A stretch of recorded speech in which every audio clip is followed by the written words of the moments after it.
edition of Jofo in the Ring. And yes, my name is Frank Jofo, and we have a special guest, a good friend of Jofo in the Rings. He is James from the Prime Time Conversations and co-host of Café De Rene. What's going on, James? Great, thanks. Thanks for the intro, Frank. It's been a long time since I've been on Jofo, so thanks for letting me on. And everything good. A bit of a storm coming in. I don't know if you can hear it in the background, so hopefully it doesn't disrupt the internet connection too bad. Okay, and what's in the UK? What's the story there with the COVID and everything? Because I know here we're still on a little bit of a restriction based lockdown here. Things are slowly starting to get exciting here a little bit there, but with everything going on in the world, how is it going on with you there in the UK? It's not too bad, Frank, actually. Like before Christmas, there was talks that there might have been a lockdown between Christmas and New Year. Okay. Wasn't to be. And hasn't been too bad. They've actually, funny enough, I was talking to my wife about it today. They've just now, since Thursday, you don't have to wear a mask to actually go in the shops now. Okay. So I think like cases are up. Well, my wife and my eldest son, they actually had COVID about a week or two ago. Okay. But they've recovered fine. They was a little bit tired and stuff, but me and my two youngest, we never got it, so we was just lucky. Okay. But I know the cases are still pretty high up here, but with this Omicron variant, it's, I suppose, less deadly. Okay. So it's not too bad.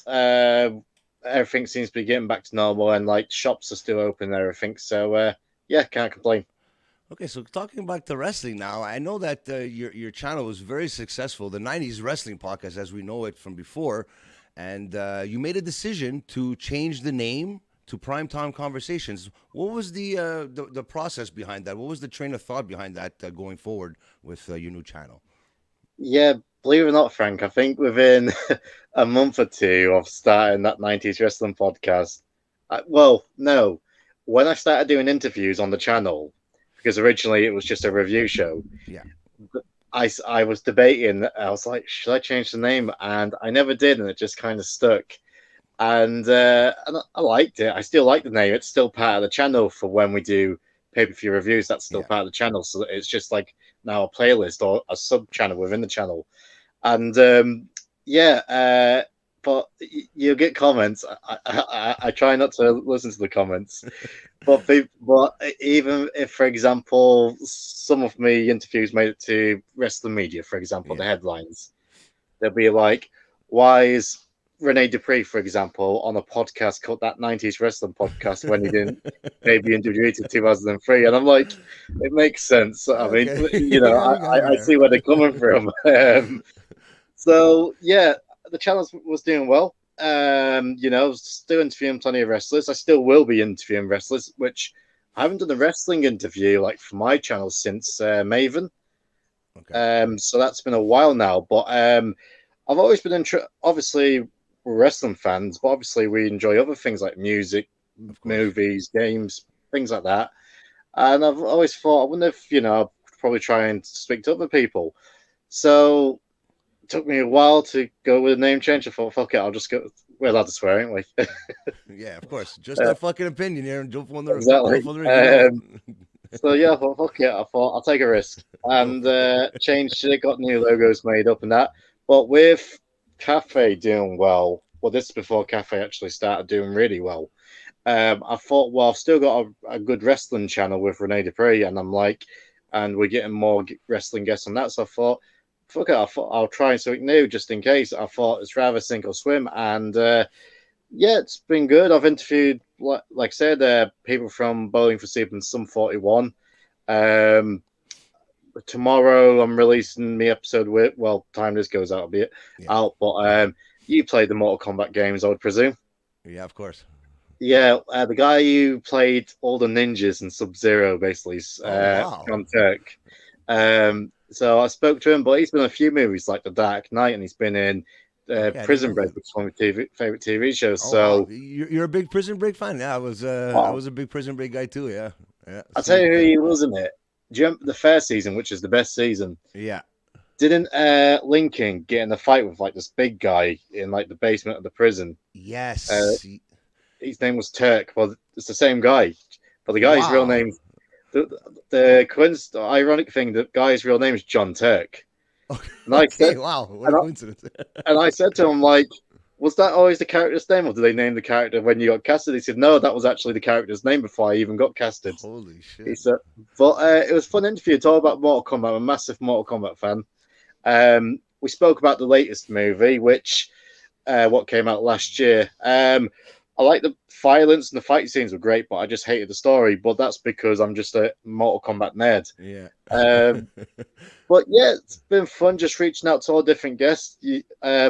I thought wrestlers have crazy prices, booking fees. Actors are another level. So I I won't could name imagine. names. I could imagine. It's a grind out there, and you're definitely doing great. The whole Cafe Rene thing. It's everyone, like all the people that I know that have asked me, how did it come about? Because we all know that you did an interview with Cafe Rene before the channel started, right? Yeah, well, because of the lockdowns what happened in Canada, and he's in New Brunswick, Yeah. and I don't know if well, I know he's in lockdown again, Yeah. but I don't know if it was as strict as Montreal or what. I think it Not might be as actually. strict as Montreal, but it was just as close. I know that they were Yeah, closing down everything here. Basically, we were like, I don't know if he was on a curfew, but we were on a 8 o'clock curfew. Then it got pushed up to 10, that's and right. then even this year they put us into lockdown curfew wise. The New Year's Eve, so we had to cancel all our plans and everything. So that's Canada for you, but I guess the broader picture of it is to be safe. But I know a lot of people are getting pissed off about it. But that's another podcast. But Oh continue, yeah, continue. yeah. We'll do a political one Yeah, day, Frank. We yeah, definitely will. exactly. But yeah, and I knew that he didn't really do too many podcasts except Hannibal's. Yeah, But because he was in lockdown, he basically he's been bored. We've just messaged just before I came on. Actually, I think he might be coming over to the UK soon. So I said, "Oh, oh really? Wow, we're gonna have to actually do cafe in an actual cafe." that'd be Um, great. but yeah, so he started doing a couple of podcasts, and I got him on mine, and yeah, we got along well, and we kept in touch afterwards. But one of the reasons because we done a follow up because during the interview we spoke about Goldberg and Yeah, obviously talked about how unsafe Goldberg, which the water is wet. We all know how unsafe Goldberg is, yeah, exactly. especially for our hero Bret Hart. Yeah, yeah. Um, but it got some attention, and I think Booker T responded about it. Yeah, he did. So he came on and he wasn't happy. So he's like, "Right, James, I'm coming back on the show," and he responded to Booker T, and it done well. It done great numbers, and but I've heard him say before. I think he said it on Hannibal's channel. He said he would like to do a podcast. I think he tried it once before. I think he'd done like one or two episodes. It didn't work, and it wasn't even a proper episode. I don't think. I think he was just trying out and didn't work out. But I think this was a few years ago. But we talked about it. We talked about concepts, and it's like, right, we'll try and do something. At first, the first 10 or 12 episodes was basically just talk about the week's latest news and wrestling. Then we started getting a couple of guests, like one of the first guests we got on it, like big guest was Sylvain Granet's His tag tag team partner from partner. La Yeah, Resistance. yeah. That done well. And then we started doing topics, fan votes. And our first fan vote topic was Chris Benoit. Yeah. And we took a deep dive on Benoit, and that was a really good episode. Really enjoyed doing it, and it done well. And we just developed a friendship over this time, and got him booked on Chris Van Fleet. So he's on Van Fleet's show, and that gave us a real big boost. So a lot of people like he did promote Cafe De Rene about 15 times during the chat. Um, Good old but Renee. yeah, people came over. I know it done well for Chris's channel. I think it got like 25,000 views, something like that. So I know it done well for Chris, but a lot of them people came over and subscribed to the channel. And I was just talking to Renee there. I think at the start of December, the channel's like at 370, 400 subs. Yeah. So it was doing well because we only started it like late August or something like that. Yeah, it was I think 4 or 5 months ago, if I recall. That's it's a great accomplishment. Yeah. Fuck, you're at And then, right now. I think at 200-300,000. There was that video there with CM Punk that got some great views as well. So for that, congratulate you on that. yeah, that just, Yeah. it's weird with clips. You don't know what to edit, you don't know what to put out. But I just thought, well, CM Punk, people likes talking about him. People like enjoys watching stuff where people shit on CM Punk. So, I thought put that out, and yeah, some stupid numbers. But yeah, the channel really blew up, and it's doing well. And we've had some great guests up to now. And tomorrow, well, time this goes out, be late, be already way past it. But tomorrow we're releasing our interview with Victoria, and she was so much fun to speak to. And I, it's weird. I saw that because like obviously it's going to be aired in a week or two, but the laugh I had was that she had better odds of winning the Royal Rumble at 8 months pregnant than somebody that's actually in the Royal Rumble. How do you Candice explain LeRae, that? yeah, Like unbelievable, man. That's unbelievable. Fuck. yeah. But no, we had a. It's weird because Victoria, because I for my channel, I must emailed Victoria 4 or 5 times, no response. Renee sends out an email, she responds straight away. So I'm like, yeah, she thought I was just as. Well, that's the thing. I on the show because Renee just has. We have a casual chat on with our guests, so it's not like because I've changed the way I do interviews. Because before, I would just read off a paper, be like question, question, question, but now Yeah. it's just like casual, and but me and Renee's got an agreement. Renee will keep the conversation going. And I'll just stick my finger up and I'll just come up with little Mark questions like, what was this match like in 1922 or something? Really, he's very outspoken. I honestly appreciate his opinion about wrestling. He's been through it all. He was one of the youngest wrestlers to ever be in the WWE Yep. years ago. Is there anything that surprises you from Rene Dupree up until now? Not knowing him before, well, maybe knowing him before as a fan, but now knowing him as a friend now. Yeah, it's. I mean, it's surreal, and it's like when you see the show with Prophet because I've grew up watching Prophet, and Prophet I count as a friend. Um, it, it's something I've gathered since doing interviews in general. Is like when you're younger or when you're a teenager, even you look at these people like larger than life figures, Yeah. and at the end of the day, they're just people. But Renee, I've always known he's been outspoken, and he is like Yeah. the things he tells me in private, I wouldn't put on YouTube. Um, so, yeah, it's no, he's a great guy, and like when he's telling me about the stories when he was bullied in WWE, Yeah. and there's the misconception because he was a big guy because he's 6'3", and when he was in WWE, he was a big guy. He was like 260. Yeah. But end of the day, when he was in that SmackDown locker room, which we've got an interview coming out with Chad Wicks. He was in the Okay. Dicks.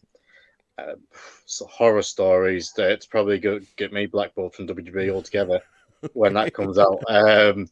But what people forgets, Renee was like only 20 year old when he was in that SmackDown He locker was room. He young. was He was young. a baby, but pretty Yeah. much. And when you got hardcore Holly in his case and things like that, it's crazy. But he's very outspoken. But yeah, he's a good guy to be around. Messaged me every day. And he's really committed. Like at first with the channel, it was an experiment. It was like, oh, we'll see how it goes. But now he's really driven for this channel to grow. And we talk about ideas. We talk about guests every day. And I think one of the things that I don't know if it surprised me, but he's really intelligent with the wrestling business, and I don't realize. And we've spoken, and I'm like, you will make a great agent because he's got OCD, so he's like every little detail he's looking at. But yeah, it's fun and it's crazy to think. Like when I was a teenager, when I was in school, I wrote a specific piece about his match with Cena at Okay. Judgment Day. We've actually just recorded an episode about his feud with John Cena, and like the weeks leading into it, and it's a fun episode that's going to come out in a few weeks. And I told him this. He went, "Really?" I was like, "Yeah." So yeah, it's crazy. In fact, now I'm doing a show with him, but very thankful. And it goes to show you, you don't need the biggest stars in the world to make a really, really enjoyable and great podcast. And the thing with Rene, he's got no intentions going back to WWE, so he Okay. doesn't care what he says. Okay, and we know that I know that he was wrestling with Noah for a while. Is there anything happening with that in the future, or is it? I know the lockdown has a lot to affect with that, but what's his wrestling schedule looking like for 2022 if he is going to be back in the ring? Yeah, I mean, fingers crossed he does. It's, you know, yourself, it's all about the borders. He's got tours ready to go back to Japan. Well, he was the Noah Tag Team Champion with Wagner Jr., Okay. and they had to drop the belts, not in the ring. They had to drop the belts because he couldn't get over to Japan. Okay. Wow. So I think Muta is tag champion now. I think. Okay. Um, but when he goes over, he said he's going to get great Muta on the show. So I'm looking forward to that. That's great. Um, That's great. but he's hoping to get back to Japan. Obviously, Canada, you know yourself. It depends what shows go on. He always goes Yeah. on Hannibal's shows, and I think Yeah. Hannibal's got 3 or 4 big I shows think planned there's this year. one in April or September, if I'm not mistaken. I think he's actually fighting Jeremy Prophet in That's one right, of the yeah. matches for the Canadian title that Jeremy has in possession right now. So that should be a good match. But Rene was I always a saw the great wrestler to podcast. me. So yeah, that's why I kind of miss him now in the ring. Now I want to see him wrestle in the ring. And the talk is over, Rene. I want to see him wrestle now. You know. Yeah, well, that's what we can relate to because you've always watched Jeremy as a wrestler. I've always Yeah. watched Renee as a wrestler. But now, like, it's weird because we kind of like we know they're wrestlers, but we kind of don't see them as wrestlers now. We kind of see them as co-hosts of Yeah. the Yeah. podcast. Yeah. So, and I'm looking forward to seeing what Renee can do in the ring again. Because he's done a couple of odd matches, but since coronavirus, it's really a Yeah. handful. That's it. Same with Jeremy as Yeah. well. But it'd be good to see what they can do in the ring. So we'll have to Yeah. have the little podcast bet, Jofo Oh against yeah, for Catholic. sure, for sure, for sure. Always in good fun, for sure. I remember.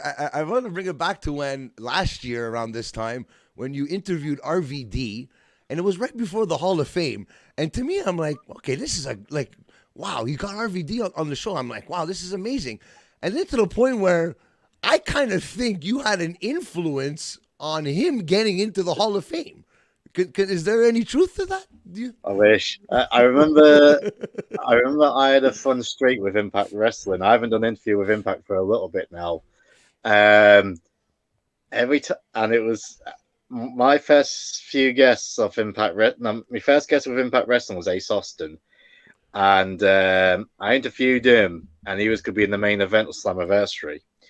I interviewed Deonna Purrazzo about 2 or 3 weeks before Slammiversary. She went on to become Knockouts champion. Amazing. I interviewed Eric Young.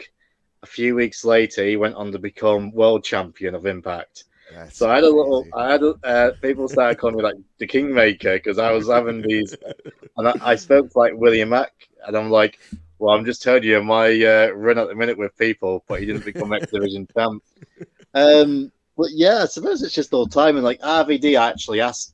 It's weird because I actually asked him during the chat who would like to induct him. And he did say Paul Heyman, Yeah. but obviously with COVID, they just put it down. So there was no inductions really. They just got Yeah. a video from that. But RVD was great to interview him because I remember because you had Sabu on similar sort of time. Yeah. Yeah. RVD was great, and like obviously we just had him on Cafe, so it was great to catch up with him again. So I kind of miss doing one-to-one interviews with wrestlers, but I will be getting wrestlers on. But I'll be honest, I just haven't reached out to any wrestlers for such a long time now. I'll possibly get him one guy because he wants to do my show and run it and Okay. Cafe. So we'll have to see. But yeah, it's just trying to reach out to these other people at the minute. Like I said, it's tough. How nice was it to interview British Bulldog's daughter throughout the whole thing? Because I know that illustrious story of the SummerSlam, And as fans of British Bulldog and of course Bret Hart, what an honor it was to interview her and hear these stories that maybe a lot of people didn't really know about British Bulldog and Bret Hart in that match. Yeah, she was great. Yeah. I'm hoping to talk to Harry soon as well. Oh wow. And same as when we had Dynamite Kid's daughter on Bronwyn, which Yeah. I recommend her as a guest because she's great. Um, but yeah, it's like because I would love to try and get Rick Rude's son on as well, Okay. and Roddy Piper's daughter. I know she's involved in the wrestling business, but Yes. it's good getting these kind of guests because it tells you like a different aspect of the Yeah. wrestler. And like when she would share stories, like when they was on holiday or something, and she was still a kid, but she was real young when Yeah. Bulldog was in his prime. But when she was like telling me what he was like the night before his big match, and he was so stressed out, and I think her and Harry was just like fighting or something in the room, and Bulldog screamed like "Shut up!" and she was like, "Oh, okay." She was a great guest, she really was, and same with Dynamite's daughter. And Dynamite's daughter, I interviewed her literally a week or two before the Dark Side episode came Yeah. out, I Dark saw Side that. of the Yeah. Ring, and she was like open and frank about it when she spoke about Dynamite and when he left and when she reunited and stuff like that. So yeah, it's something I don't think people really got out of the way to do, is like interview the relatives of these wrestlers, like sons, daughters, or wives or husbands, for example. So it's a different side to the wrestler. I mean, obviously, as yourself as well, Mm. both of us would love to have interviewed Davy Boy and Dynamite, but Oh unfortunately yeah. we can't. Yeah. But this Yeah. is the next best thing, I Yeah. suppose. Yeah. And we all know that you're a big soccer fan. Who's your favorite Football, team? What's the story there? You're uh, for English Premier League. We'll start there. Liverpool. Liverpool. Yeah, I'm not. since I'm like not much of a. I'm not much of a. Everyone thinks I'm like a Juventus or AC Milan. I don't really follow the Serie A league, but I'm a big Italian fan, as we all know. And we had that big game in the Euro Cup, which went down to the wire. The UK fans. That's one thing I wanted to ask, because a lot of people ask me how are they really in a soccer game? Is it really that chaotic and savage in the UK for soccer? yeah, I knew it was pretty bad in the 80s. But yeah, soccer fans make themselves. Oh, I feel dirty saying soccer. Um, Football fans make themselves known, especially if it's a rivalry. Like I've supported Liverpool since I've been 3, I think, Okay. and I'm coming 33 this year, so 30 years. I literally had to wait 30 years to see Liverpool win the league title. So that was a big moment for me. But football fans are crazy, especially if it's a derby. So with Liverpool against Everton, for example, or Okay. Liverpool against Manchester Those are like the United. rivalry games, I guess. Yeah, and Yeah. I mean the worst ones is up in Scotland. You got like Celtic against Rangers, and but that's so many things rolled into that. That's just not football. That's religious beliefs. So Okay. Celtic is a Catholic club against Rangers, which is a Protestant club. So that's really serious. So soccer fans, crazy. Especially the Italian fans. Yeah. Um, I can I can see why people think you're into Italian because you look Italian. You look Yeah. like Of course. Of Andrea course. Pirlo. I don't know if you know him. Um, he's one of the greatest midfielders of Italy. But Yeah. yeah, they're fanatic. German fans are fanatic, but in a good way. They're just very happy fans. Um, South American fans are fucking dangerous. So Have you my ever been to a game in England or UK? Or yeah, one of my funniest stories. And it's weird because so there's a club. So this when I was living up in Nottingham, there's a club called Derby County. Okay. They might be actually going out of business because of money troubles, financials. Okay. But anyway, so Liverpool was playing Derby in the cup. So Liverpool was in the top division, the Premier Okay. Premier League. Yeah. Derby's like in the league below, basically. Okay. Like City Um, A B, then the lower. yeah, pretty Okay. much, yeah. Okay. So they was playing in the cup. It was on a Tuesday or Wednesday night, and I thought, oh, it's only like 20. Derby from Nottingham. It's literally 30 minutes. It's nothing. So I thought, all right, I'm working because I was working there that day as well. So I'm like, oh, after I finish work, I can go straight and see the game. So I was looking for tickets online. I'm like, right, there's no tickets available to sit with the Liverpool fans. I'm going to have to sit with the Derby fans. Oh shit. Yeah, I made sure I didn't wear a Liverpool shirt. So I'm sat down. I'm looking at our team sheet. I'm looking at their team sheet. I'm like, oh, fuck, we're going to destroy them. Um, so we're playing, and I'm like, right, James, if Liverpool scores, don't celebrate because you'll never make it.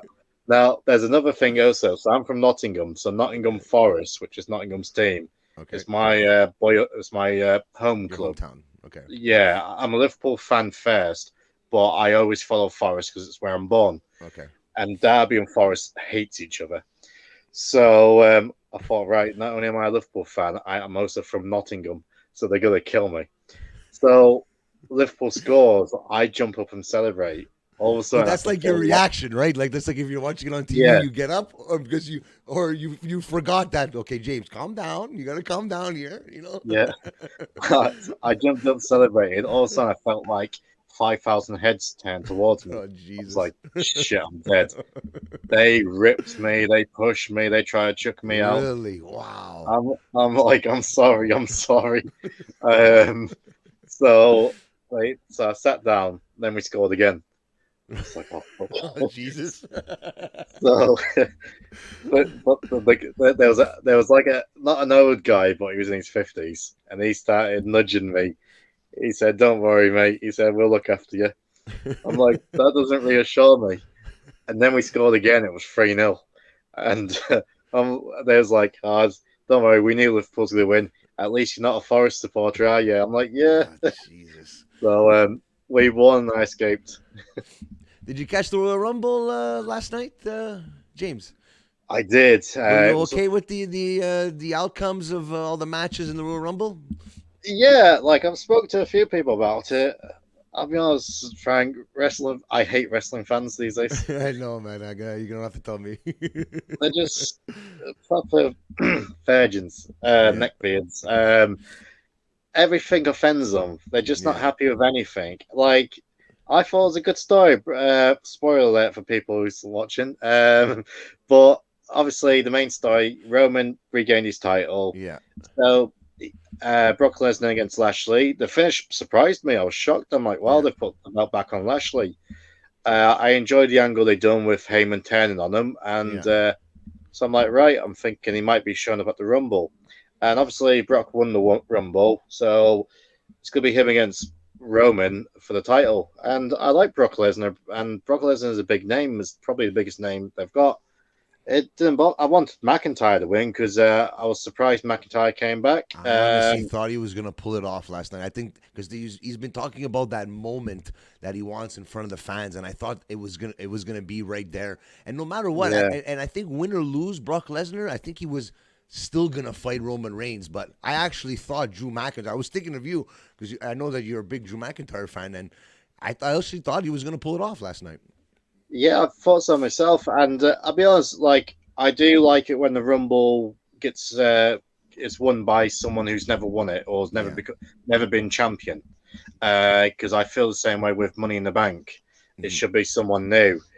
But you look at that roster who was in the Rumble, and there's not many big names who you can After AJ like. Styles got out, I was getting a bit nervous. I'm like, who else is gonna win this? Like, it didn't seem like the excitement of somebody like, okay, maybe this guy could pull it off, But it didn't Yeah, seem that way this year. I don't know what it was different, but I don't know. yeah, and like when Big E got eliminated, because I know Big E was like one of the favorites as well, like Bucky's favorites, and when he got, but I didn't think Big E was going to win. I was like, oh, it's not Big E. Then Bad Bunny had a good run. I'm like, it could be Bad Bunny. So, Very but surprisingly, though, I have to admit, I was surprised about Bad Bunny. More surprised about him than Johnny Knoxville. I thought Johnny Knoxville would mix it up a little bit more, but it's Johnny Knoxville. But Bad Bunny really surprised me. yeah, it's but I think WWE they have failed to. build like Lashley, they've built up really well Yeah. since he became champion, beginning of the year and stuff. Big E, they gave the chance, but I just never saw Big E as a main event No. player. He's okay for the odd spell, but I don't know. I just can't take him really serious as like a main champion. But he's okay for someone who can slot in there, for example, but Yeah, exactly. not for WrestleMania. Damian Priest, he got eliminated quite early on. I thought he would have had a good Yeah. run. They seem to be doing stuff with Austin Theory. It's still quite early, but it looks like he'll be someone they'll be looking to. Mhm. And my boy Braun Breaker, I reckon, Oh will yeah. be someone. But I think it was the right decision. Having it made sense Lesnar winning it to face Roman, so I can't really argue with it. Ronda Rousey coming back to win the Rumble. I've missed Ronda. That was a surprise. Um, Yeah. it was a surprise. I mentioned on your live stream, I did think Bailey was going to return, but obviously she must be not cleared yet. Yeah. Even Um, Alexa wasn't there either. Very weird. yeah, and Yeah. she's been doing a couple of segments as well Yeah. on Raw lately, I think. I'm surprised Sasha got eliminated so early. That was a I surprise know, for I me. know. I was going to like I was getting like a little bit mad at one point. I'm like what's worse, Brie Bella uh, uh, eliminating Liv Morgan, Yeah, Zelina Vega eliminating Sasha Banks, and you had Madcap Moss eliminate AJ Styles. Like I didn't know where to put my anger in because there was so much. I'm like, what the hell's going on here? But I guess they have some kind of vision with these guys, and I know that a guy like Austin Theory, if he's sitting next to Vince McMahon on a weekly basis, that's not for nothing, right? You're not going to waste Vince McMahon's time with somebody and not make him a star eventually. So I'm curious to see what's going to happen with that. yeah. I could probably see maybe a US title match against Priest at Mania, possibly. I think he does need like a mid card title around him, Yeah. but it wasn't the greatest of rumbles. No. But I said to people, I said it's nowhere near the worst. Like I recently reviewed Yeah. Rumble '93, and it ain't great. Um, so I'm sorry, Yoko, but it wasn't a great Rumble.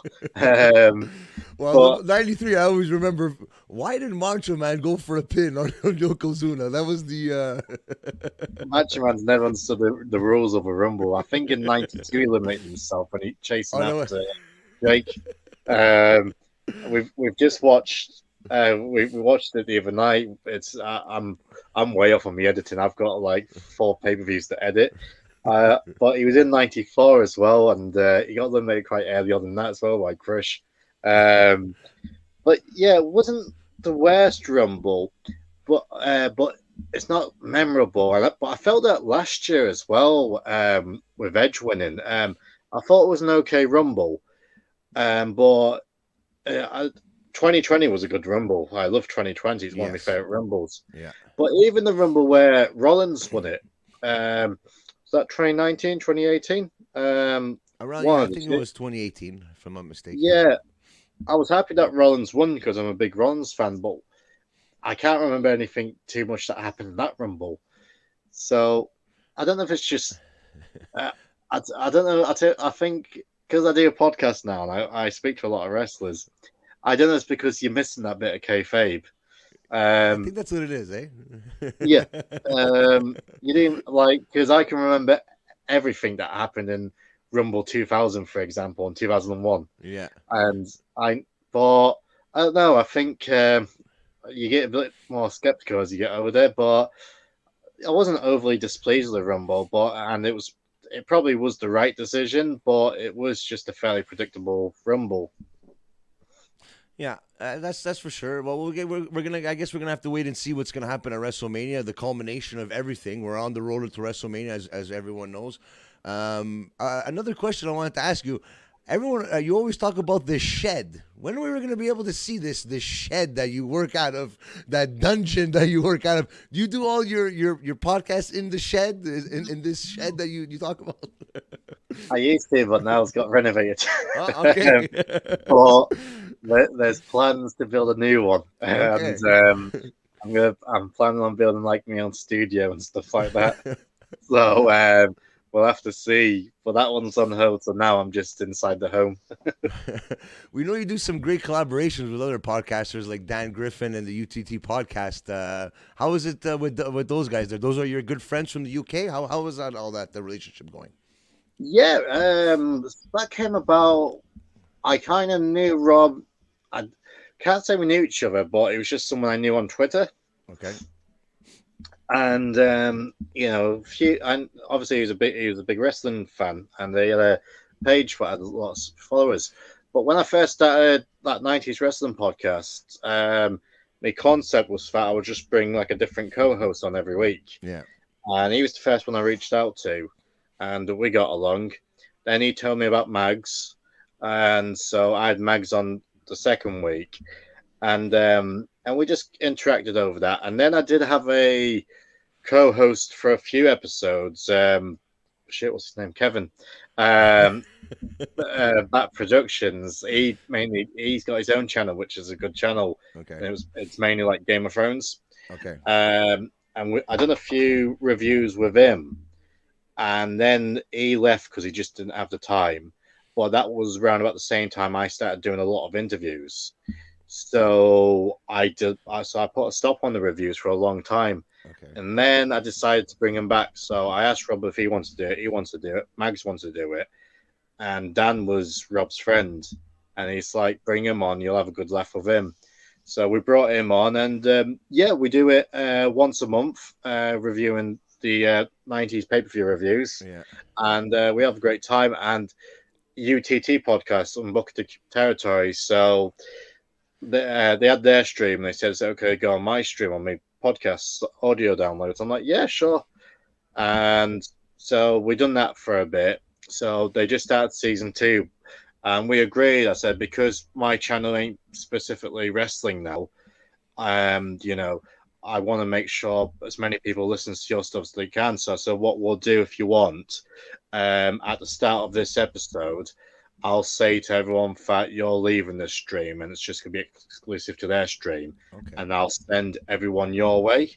That's I said, cool. no, that works out. And thankfully it has, because now that they just do it on theirs, the people that used to listen to their stuff on my feed is now gone to their feed now. So it's helping their channel even more. That's what it's all about. That's but what it's yeah, all it's about been- in the end. The collaborations, the support, and everything. And I remember I forget which episode it was that me and Kyle, we were talking about, hey, James, why don't you get Todd Pettingill on your show? And lo and behold, Todd Pettingill is on the 90s Wrestling Podcast. Now, What about I'm Todd gonna do it Pettingill? Todd Pettingill. That's one guy. How come 90s Wrestling Podcast hasn't had Todd Pettingill on the show yet? Hey, James, you had Sean Mooney. Go get Todd Pettingill next. Sean Mooney is in this era, or he was before, right? Before, He yeah. was before, right? He Yeah. was like late 80s. Podcast. Okay. Now I'm gonna do it again, one more time, and I know you're a big fan of Braun Breaker. Why not get Big Papa Pump on your show? Has there any been discussions about getting him on your on the show, maybe with Café Rene? I'm friends with Bron Breaker on Facebook. Oh wow! Oh, here we go. Funny enough, Renee actually said to me, we'll try and get Scott Steiner, actually. It's finding the contact details. Yeah. Wrestlers are great because a lot of wrestlers don't really have managers, Okay. but some of them do have agencies you have to So you go have through. to go through them before you get to the wrestler, right? And it can be tough. Don't get me wrong. I think I've had a couple where it has gone through okay. Jeff Jarrett, one of them, I had to go through management, and DDP, I had to go through his management. Thankfully, they worked out. But some of the agencies are just pricks. They just don't want to know, or they don't want to know unless you're giving them money, basically. And I just refused point blank to do so. Yeah. But yeah, Scott Steiner would be someone I would love to speak to, and Rick Steiner as well. Love the Steiner brothers.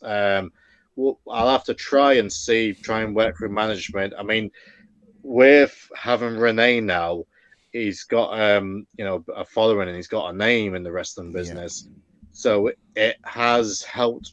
It does help getting guests a bit easier, and like for Café De Rene, I try and recruit guests, and he does as well. Yeah. So it does help, especially if it's people who he's worked with. So Scott Steiner, I'll try my best.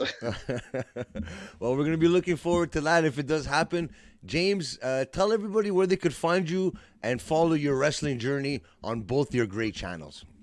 Yeah, thanks for having me. So, want to follow my channel, Primetime Conversations. So basically, it's still mainly wrestling. We have our pay-per-view reviews, which we have so much fun doing. The editing process takes a bit longer now because I'm trying to incorporate clips a lot more now. Yeah. Unfortunately, that copyright strikes happens. Yes, I know. But we do that, and I've spoke to a few people from film and TV and pop music world, punk music, and it's been great. So you can follow that on YouTube and Instagram, YouTube and podcasts, Primetime Conversations, also on Twitter and Instagram, Primetime Convos.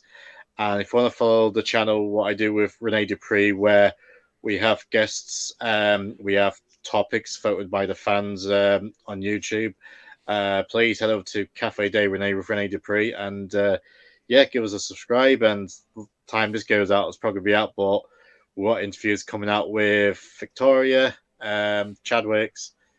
We're talking to Santino Morella tomorrow. Hopefully it goes through okay.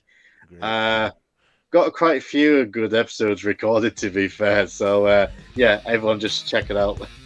I want everyone out there to encourage this great podcaster, James, a good friend of the show, on both his great channels. James, thank you very much for giving us your time, and I hope that 2022 is even a bigger year than 2021 for you. Congratulations on all your success, and I'm glad to call you a friend, my friend. Oh, thank you, Frank. It's been a pleasure.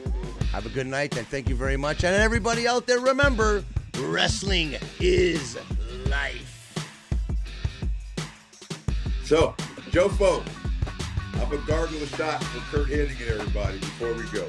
Oh, no.